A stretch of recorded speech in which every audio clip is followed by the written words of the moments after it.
Yeah, because you actually talk about it was J.J. Rawlings. Yeah.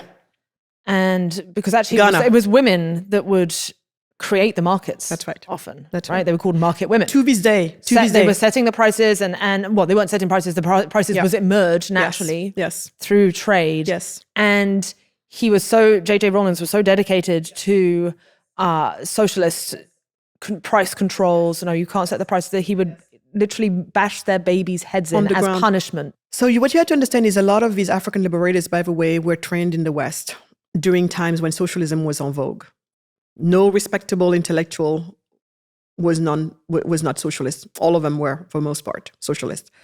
So when you're living in times where the accepted philosophy is X, it takes extraordinary people to go against the grain, right? So in this case, most of them were brought up in times when socialism was en vogue, and for the most part, they were also trained abroad. That's another point that Professor Aite made to me, because I said, why? What happened to these people? He said they just didn't know their history. They didn't know who they were. They didn't know the culture. They didn't know their culture, if you think of it. And that made sense. And so, because if they knew, they would have known that in pre-slavery Africa, no chief would ever have dared to tell Liv or Magat, you get to sell bread, but this is the little amount of profit you can make. If you make beyond that, you're gonna be in trouble. The chief does not decide what you and I get to sell to each other. Do we sell to each other or not? What do we do? How much do we sell and how much profit? Never. No one would dare to do that. This was an import. This ideology was an import. And so for the socialism that makes it that, that looks for equal outcomes, because to me, that's really in the end, that's their big ends that justifies all the means, because we all have to end up in the same place. So therefore, whatever it takes, because that's a moral way to be. And but the truth is, you and I, we don't want to be the same. We don't. I look at these fingers, none of them is the same height as the other, but they work together.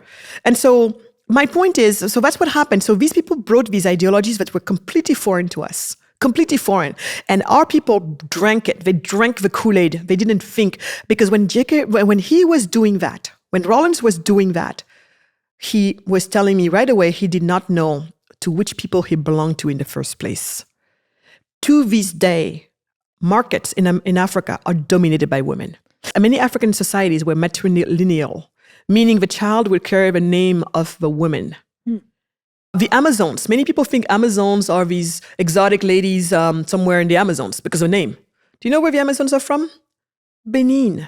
Really? Yes, they were the first recorded, I think maybe the only probably also, female army defending the king. That's what the Amazon says. I think the movie finally just came out. It's called Women Warrior or King whatever the name of the movie is. That's what it is. So a lot of these things, we had it like that. So it's actually much more gender balanced, or even matriarchal societies were existing. Yes, and then that does not go with the narrative. Again, it's like we've fed it's patriarchy everywhere. We've been fed so many crazy things, and then the other thing is also same thing. They came. The West, especially some of our, very Puritan for the most part, and they said to the right a social order between men and women is the men in front and the women in the back. They did that. Many societies, it's women who would own the land. This is things that people don't know, but that's why for me, us Africans have to really remember who we are and where we came from. And there's a lot of things about us that were right.